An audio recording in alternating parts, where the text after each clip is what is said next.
Hello.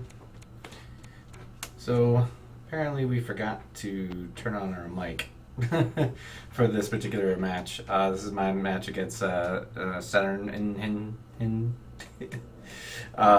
Instead of kind of going through the replay, I'm just gonna go ahead and show it here. Just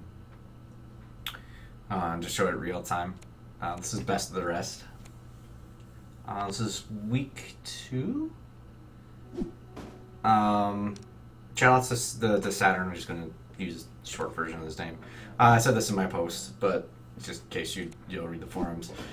He was pretty cool about letting me go ahead and pick alum. I kind of forgot to do double blind on the first pick.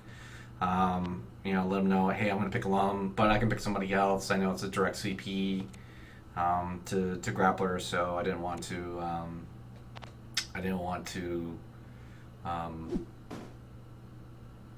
force him into that situation. He's like, I'm a BotR player anyway, so it didn't matter. So we start out kind of slow here. Or not slow, we actually get thrown a few times. Didn't see a lot of follow-up with the throws. It was a little... no, we did see a J follow-up, sorry, with the first throw, and the second throw we didn't. So he's playing... At the beginning here, he's playing to just kind of run me out of blocks, I think. Either that or he's just looking just to win combats. I'm not really certain yet, I think, at this point. And this game happened a couple weeks ago, so I don't quite remember my thoughts on it. So we'll kind of be doing what we're doing as we see here. But basically, I'm looking to poke out his throws, try to get my own throw in when he blocks, just to get rid of some blocks so my attacks can get through. And this timing's been really good. And he successfully really run me out of blocks here. So not in a very good shape to start. We do have 2 aces.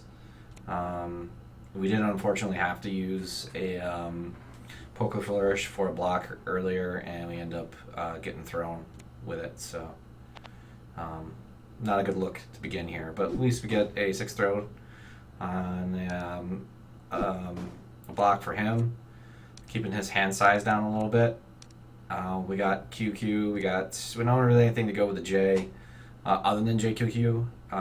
But in this matchup, I'm worrying about dragon Qs. So I'm more apt to kind of start the Qs.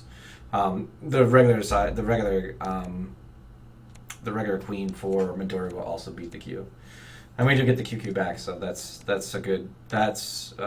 finally some 2 good combats for us. I decided at this point he doesn't have a Q, so we can try to sneak under everything else.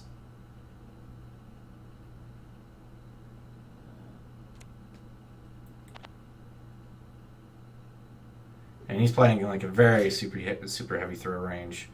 I'm just hoping the deck recursion is going to kind of bring me through, so I can keep my hand size high with a lot of threats in it, while he's going through his throws. We did lose a poker flourish on the roll of dice, but we did at least get to keep all of our space cards, so it's worth it. 20, switching out a potential 21 damage to a solid 20 damage, so I'll take that every day.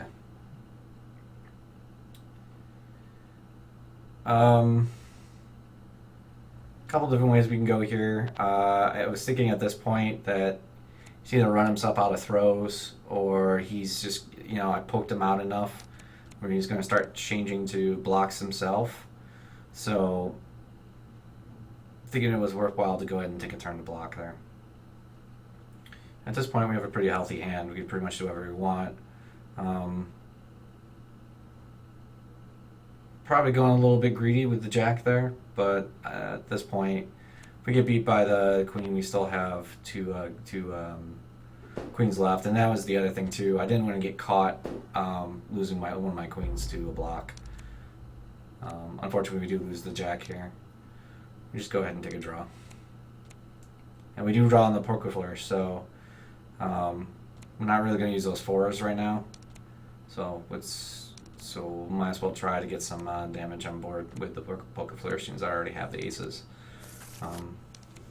Could have thought of using Pandemonium, but Pandemonium does get beat by Dragon Q, so there's a little bit of risk there.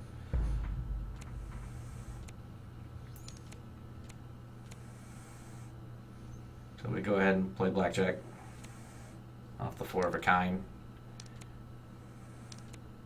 And we get a really good draw.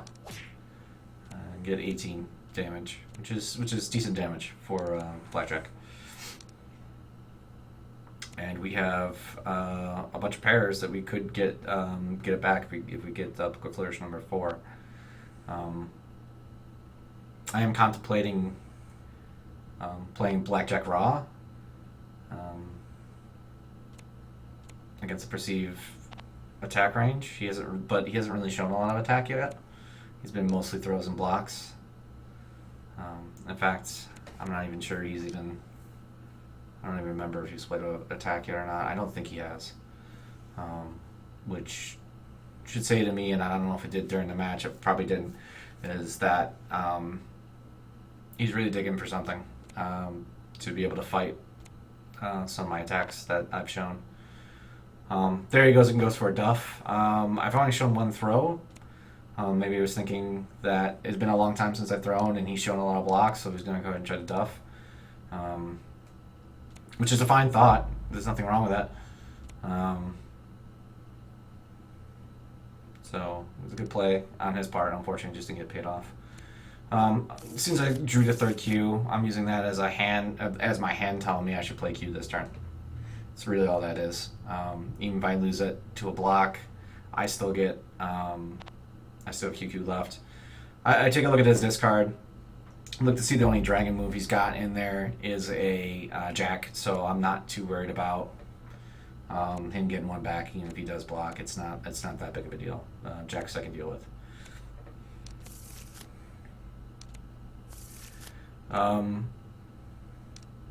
Here I'm thinking of just getting 21.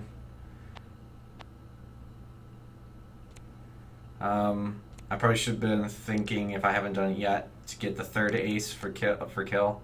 I'm not sure why I didn't do that. I was probably thinking I wanted to keep both my Qs and my 3s.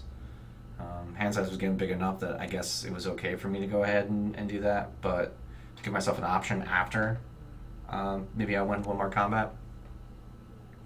You know, I'm not 100% on what I was thinking there, but I think it's okay. I could have waited one more turn until I got forced to until I was forced into it. He goes ahead and rips after powering up. He goes ahead and rips right into Final Dragon Buster, and we make him pay for that. And we get the queens back. We got pretty good recursion in this game. So Lum is slowly becoming a definite character that I'm really getting into. I tried to play him a lot at first, but the roll of the dice was really unkind to me when I was starting, and it kind of put me off on the character. Now I think I have an idea of at least in the beginning, at least a little bit of idea how to mitigate risk with roll the dice. Not putting all my eggs in one basket type of deal. Sometimes you do have to do it, but you don't always have to. So, going to throw another Q. He's still in dragon form in case he throws another Q or a king. Didn't want to get stuck with Pandemonium. He doesn't face down. I was going to play it anyways. It wasn't like he was going to stop me. He knew it was there. So after kind of a brutal start, we take game 1, and then we go right into Degree, which was known. Definitely not in Lum's favor this time around. I mean, it's not by any means a blowout or anything like that. It's just slightly advantage with Degree. Again, he's showing a very high throw probability in the beginning here.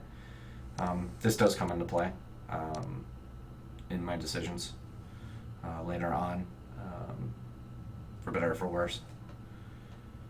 I'm thinking at this point that he's thinking about doing it. The other thing I'm worried about though is the ace dodge play. But he does kind of go for a normal cross up, and I get him with the check. I decided I wanted to keep the rolling panda, even though it was worth more damage. In case I wasn't going to get him back, I wanted to make sure that I still had the fast option. Not necessary. King beats just as much as Q beats in this particular matchup.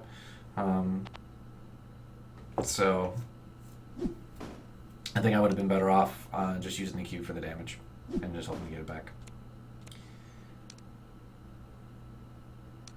We go ahead and get 10 throwed. He's definitely willing to throw a lot,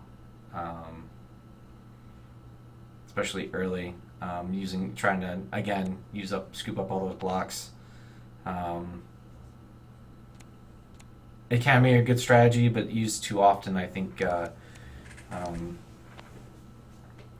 not building a hand early is a mistake. If you want to throw a couple throws in there to kind of, keep your opponent honest, I'm down with that. But I think it was getting a little bit excessive. I can understand with Midori. And given the fact he was using the 10th throw, it was probably not bad here. It's not like the 10th throw was going to be anything later. It was a high probability I was going to block. So I don't dislike it here. But I have seen that quite a bit in Best of the Rest so far. A lot of early throws. That definitely makes a difference. Looks like CPAT started by.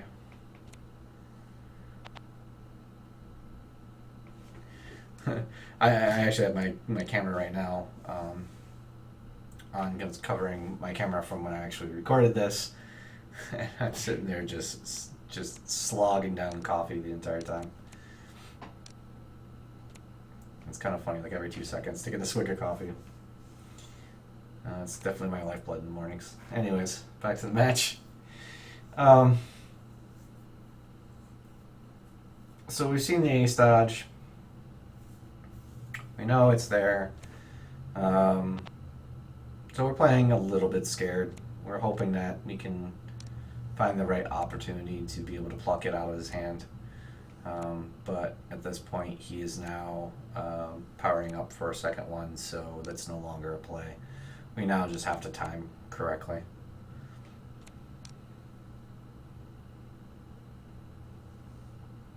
I was just checking out speeds. I think at this point we really just have to kind of start moving on some stuff. We can't sit and block forever, and eventually he's going to start running point kind of points.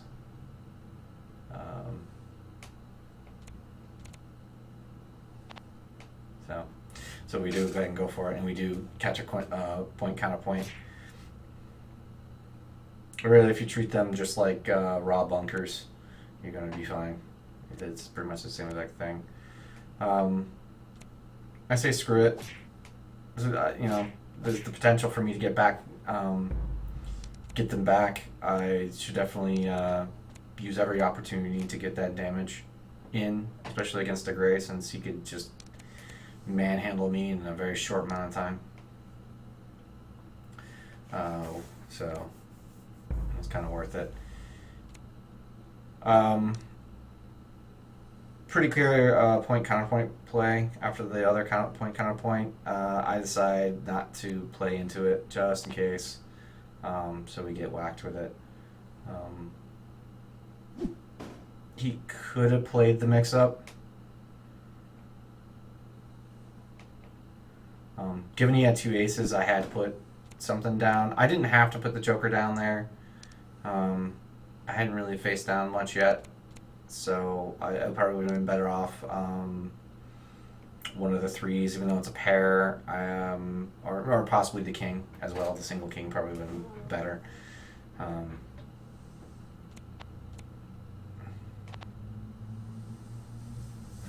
And there's me signaling, oh dude, I realize I didn't see my 6. If I was going to play the 8, I might as well play the 6. But thinking about it, that was in the moment. But thinking about it now, I get beat by point counterpoint anyways, and I beat his 8th throw with my 8th throw. So really, 8th throw is just as good. It's identical to the 6 in this particular matchup. So I'm kind of banking on the fact he's not going to think that I'm going to throw twice in a row. It's not like something Lum does very often. And we do catch him. So that's 1 ace down. I think I was just double checking to make sure that wasn't ace number 3, which it wasn't. So we got that. I think at this point, how much damage do I want to throw in? I decided to keep the hand. We're not at a life total yet where I want to threaten lethal, or can't really threaten lethal. So I decided I'd rather keep cards, even if it's just power up fodder. Not sure what we were dodging into. We might have been dodging into an extra juice.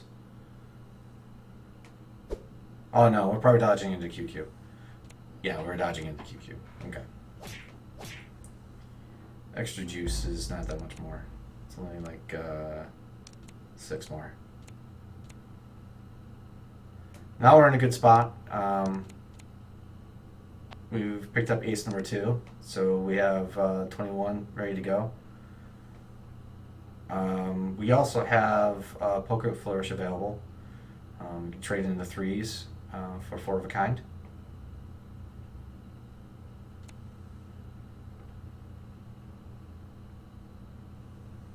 So we go ahead and throw the jack out there, hoping to see if we can get another 20, and then possibly go for a Poker Flourish for the close.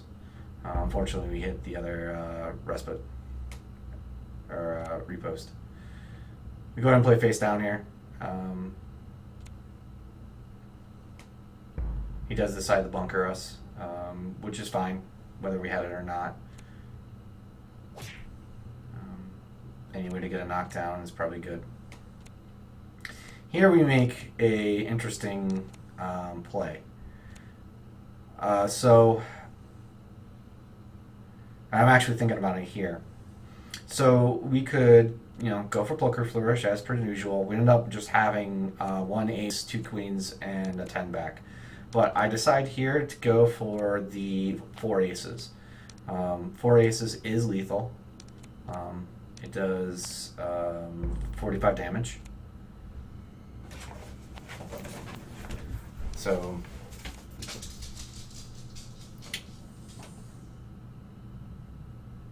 we could have attacked here against the perceived PCP play, and could have gotten 22 on him. Instead, we decided that he was going to go with the ace dodge route, so we were wrong.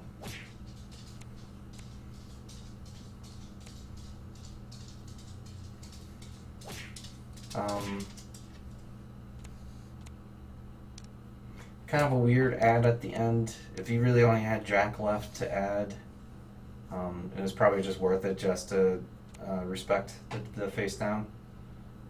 You were only adding 7 damage. It wasn't like you were adding a bunch, and that may come into play later. So here we decide to go for it. And he plays yet another PCP, so definitely had the stuff in hand. So this is what makes this play interesting. This play is very weak to Joker. And why he's not windmill slamming this, I have no idea. I think he's thinking, does he have all 4 aces? And he might have been checking back to see if I did. We go for the kill. And we do miss. He does have the Joker. Now, had we gone with the conservative play, we Poker Flourish once, we possibly build up a hand, and we Poker Flourish again. Maybe even get a comeback win and Poker Flourish into, like, say, a full house or something else. It's a little bit more conservative, but it's going to take more rounds to kill, but it's less weak to Jokers. So we take a shot, we miss. I try to put him down to 1. Unfortunately, he has a king, and we're in a spot where he basically had all the answers, and we don't have much gas left. Best we can do is 14 again. This time we were able to hit the king. I've been looking and he's like, wow, 3 kings, and I think it's 3 PCPs at this point. And he's drawing his fair share of good cards in this particular matchup, but we're still right in there. So I decided to go with the. We couldn't do 14. What the hell am I thinking? King and queen don't play together. Thinking he's out of kings, I go ahead and throw in the queen, which does beats final arbiter. Little bit on the greed side. He knew I had 1 queen left. Or should have known, because I had been playing 2. I played 1 when I lost it. We got a little unlucky getting it back, but we are in lethal range. We can play any of our normals. The 9 throw by itself also wins.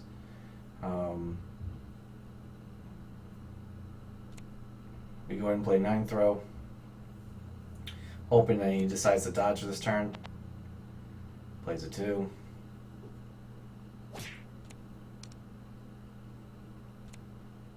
And 7 for the close.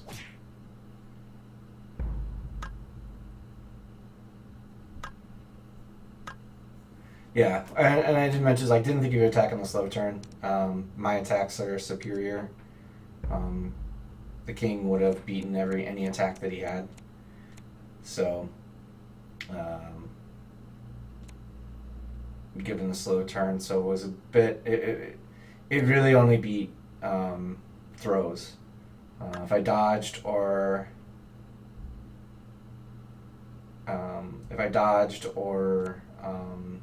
played any attack, he was dead. Or not any attack, but almost any attack, he was dead.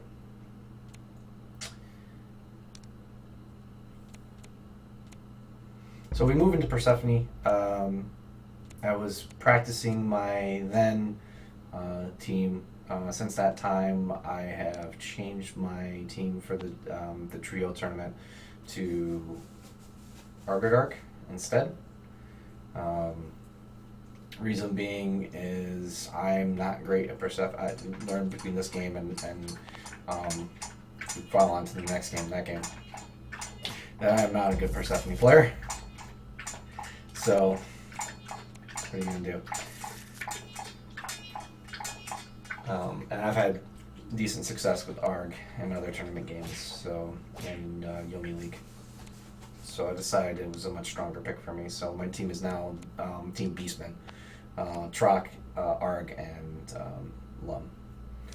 The Bullman, the Fishman, and the Panda Man. So, getting back to what we were saying about early throws. So, you played kind of like a throw range last time.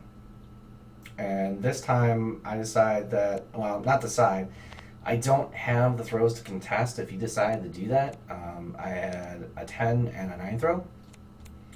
So, I start with a Q open. I believe he blocks. Then I try to do a Jack, and he ended up playing his Jack. Which was clearly to try to avoid Mistress Command. I think that's a mistake. I think a lot of players who play against Persephone make Mistress Command early is not going to wreck you enough, unless Persephone has a particular hand. It's not going to wreck you enough where if they get hit with it early, you can't recover from.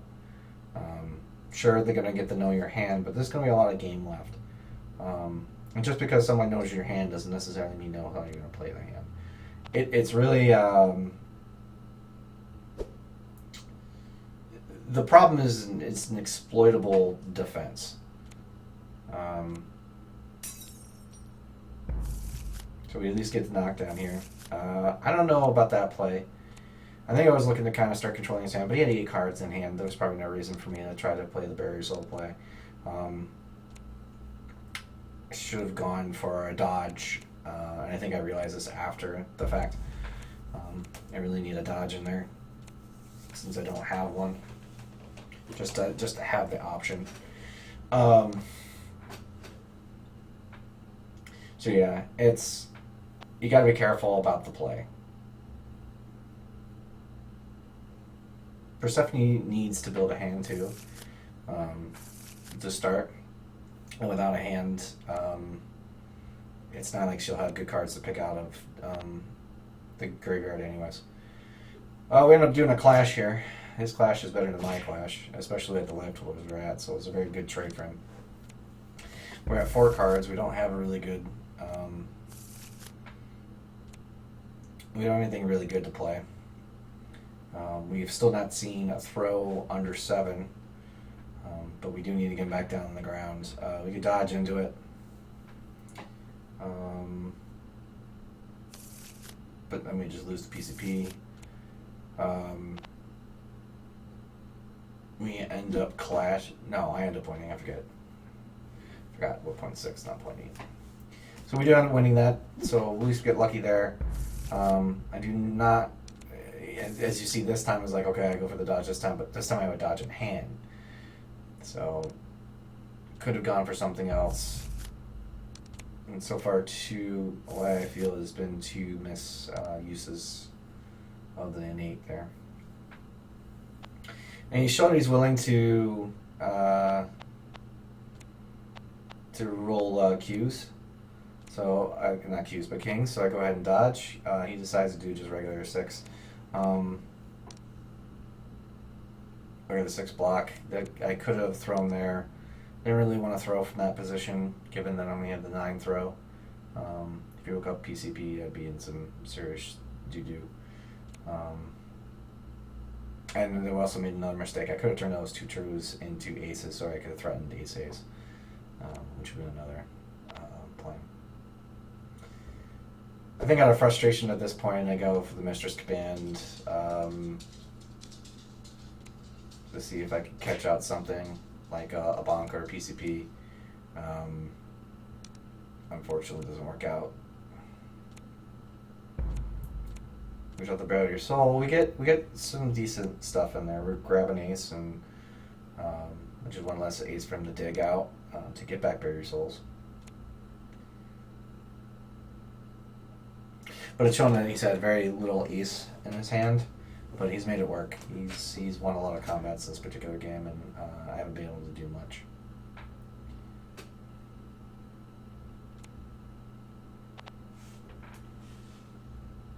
Just because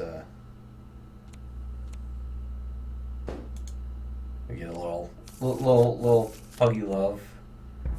You can tell I was doing pretty bad, so he decides to join me on camera for a laugh and then give you a little puppy on. Alright. Come back here. It's my buddy.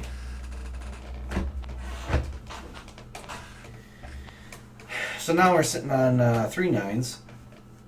Again, no king throws, no 8s, no 7s. Been very throw light, which made me very cautious about throwing out the throws.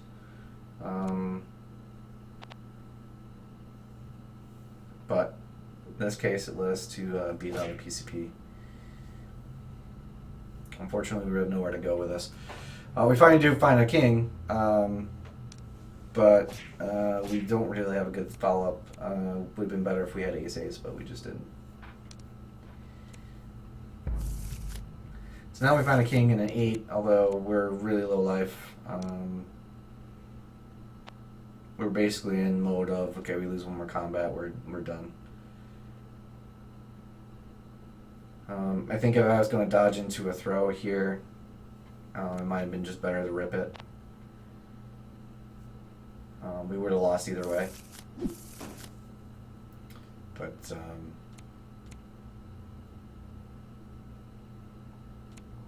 really not much we could do. And we get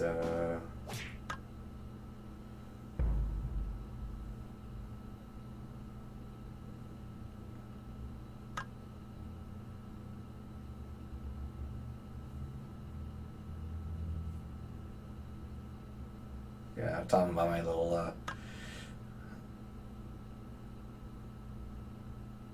my trials and tribulations. He had a pretty good. He had some pretty good PCP love there too. And I just ran into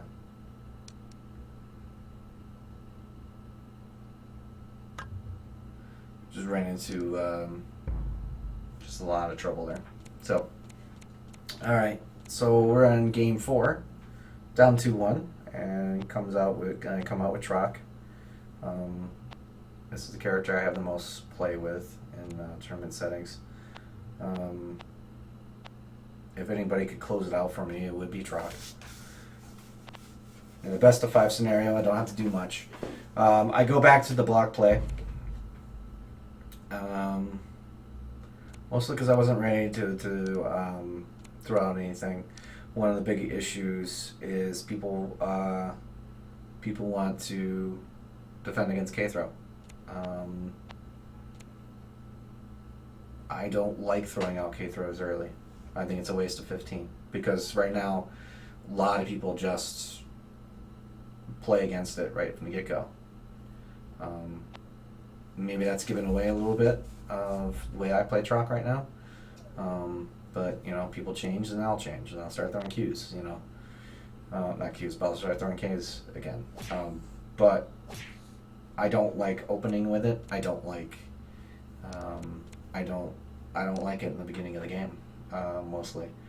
And if I have dodges, I'm going to dodge into them and get you to 15. If I have 4s, I'm going to play 4 and undercut your cards and get more value out of cards I wouldn't normally get value out of. I'm going to get my blocks on board. That's just what I'm going to do.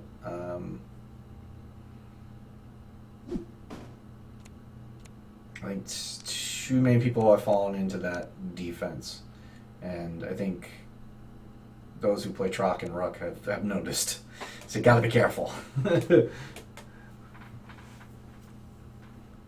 That said, it's a pretty good start. It's a pretty good back and forth battle to start here. I did try to dodge into one. Given the fact he threw, I go ahead and try to set up another block. Unfortunately, we get crossed up. 7 was most likely. I thought an even block, an odd block would have been fine. 5 tends to be what's played.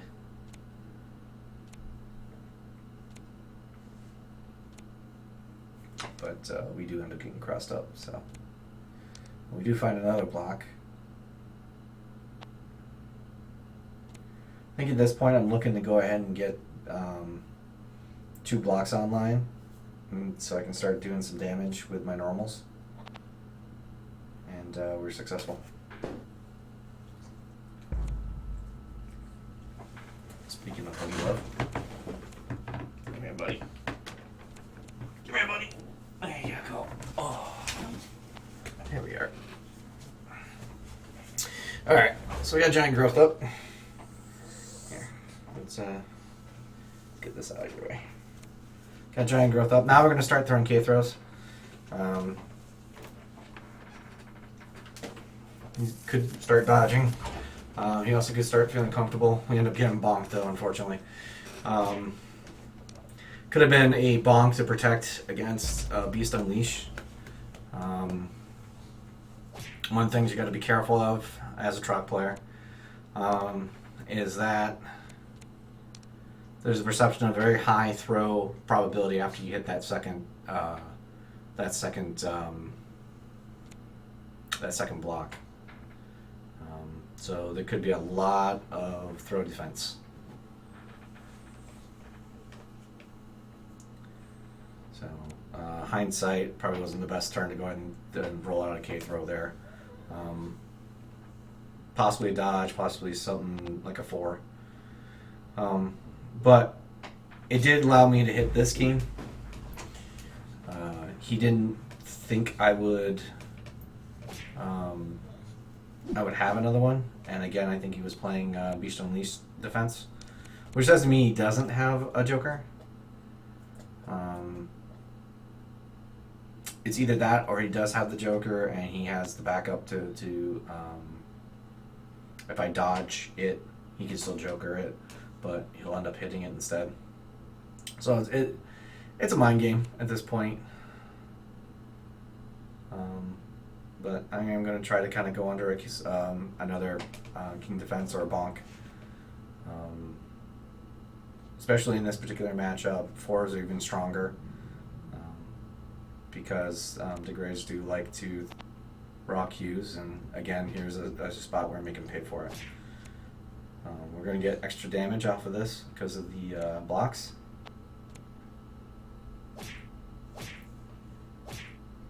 I'm getting a solid 20 and taking the life lead.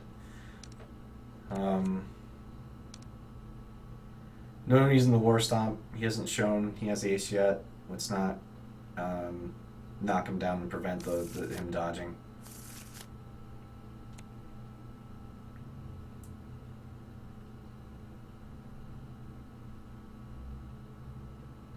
So I had to block. I'm really trying to sift to see if I can find another pair to actually get Beast online.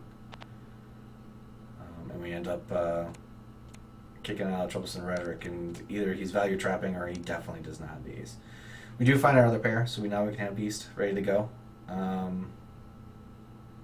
He's shown he wants to dodge now, which either A, means he doesn't think we have Beast Unleash, or B, he has something that he wants to play,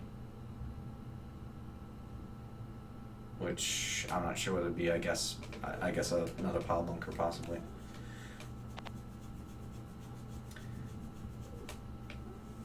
Which he shows Pile Bunker again. So he's shown a lot of Pile Bunker this particular game.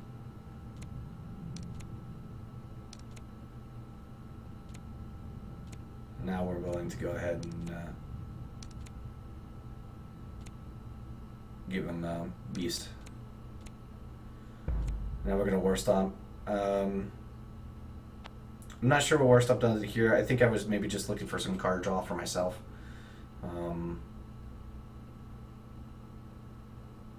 Him having lower card count is not the greatest for me.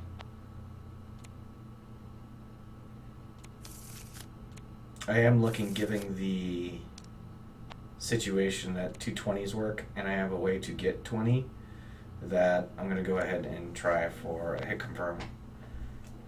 However, for the second game in a row, this first time he gets knocked down, he uses a Kings. So, unfortunately, we don't have enough time left really to take advantage of that. But it's something to keep in mind for later, for a later date.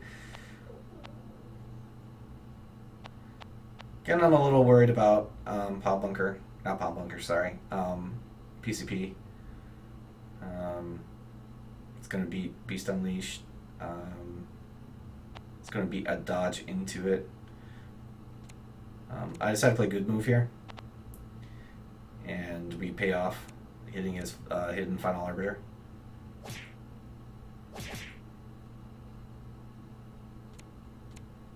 Basically, I've been hiding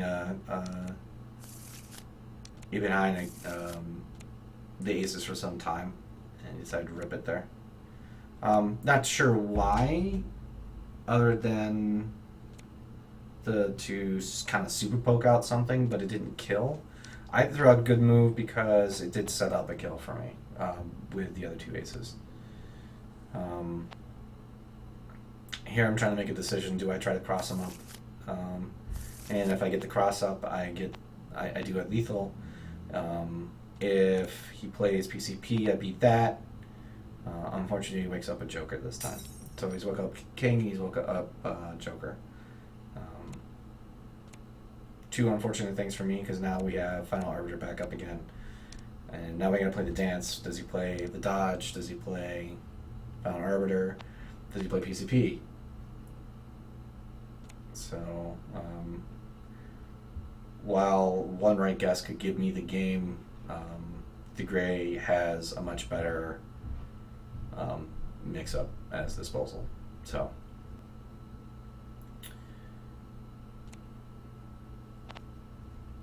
he decides to roll out a 3. So we could have played Evil Totem and just won there. We decided not to. I like the block there. It gives me an opportunity to kind of see what's going on. He decides to troublesome rhetoric throws.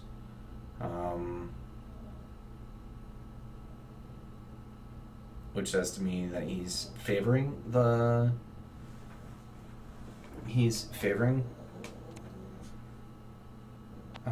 doing the dodge. I'm actually okay with throwing here because I could do 20, still putting him down 8.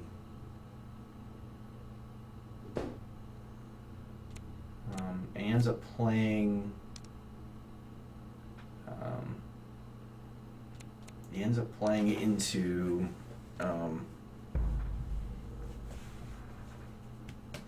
Into a situation.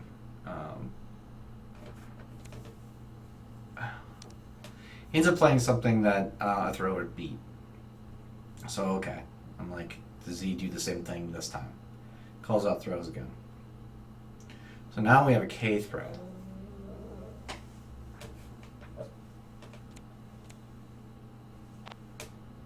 And we do. We end up snagging one of his aces and still getting 3 damage out of it.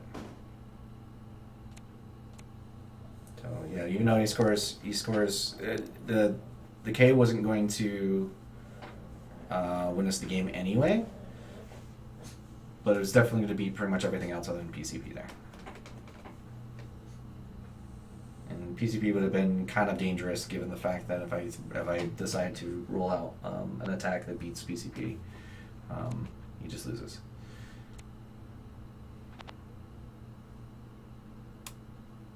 Here a little upset with myself. Was definitely smelling the PCP.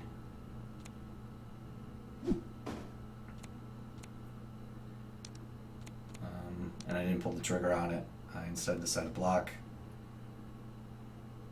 I'm still rolling with Eagle Totem here. I'm expecting the ace to possibly come out. So I go ahead and decide to throw.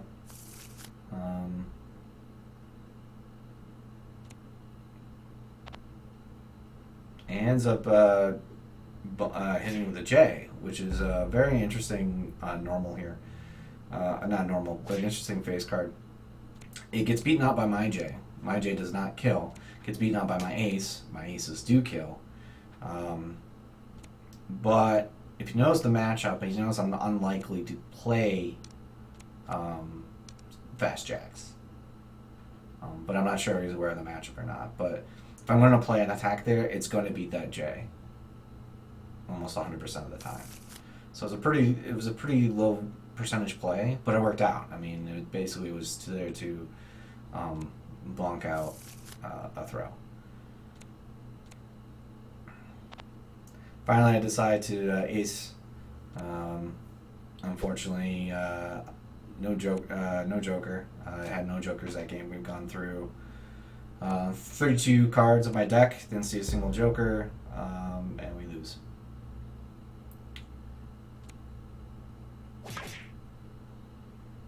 And yeah, I was thinking about the throw there, and I ended up going with the aces instead.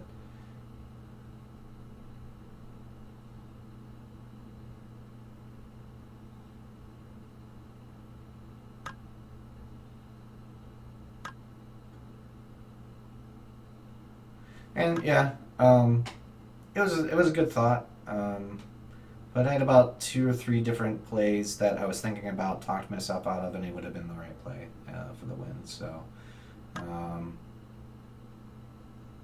of course, Center lets me know that he just drew the 2. He actually decided that he was going to just let him know it was best of 5. So he decided to go ahead and throw it out there since he drew it. So you can go into lethal with the AA, and it ended up working out for him. So unfortunate for me, but it was still good practice for my limit, my purse. Although, like I said, purse is kind of on my roster now. But and unfortunately, go down 3 series so far. Week 3, we've only won a grand total of 2 games. So not a good showing by me, unfortunately. Was expecting to do a lot better in this tournament, but Really, at this point, I'm just looking to kind of get good practice with some of my lesser characters. I doubt, other than the match you're going to see next after this, other than that match, I'm going to be not playing Troc at all. I'm just going to play some Lum and Arc just to kind of get them some practice. So, but anyway, thanks everyone. I know it's been a while since I posted all these, and you're going to see a bunch of them rapid fire. I already have a couple that are uploading as we speak, and I have a match in 25 minutes for Lum's Lucky Lottery, so we'll be getting that out tonight as well. Really looking forward to that match. If I win, I will make a top 8 for the first time in any of the double elimination tournaments. So, very excited. I'm definitely looking forward to the opportunity. So, I'll see everybody later.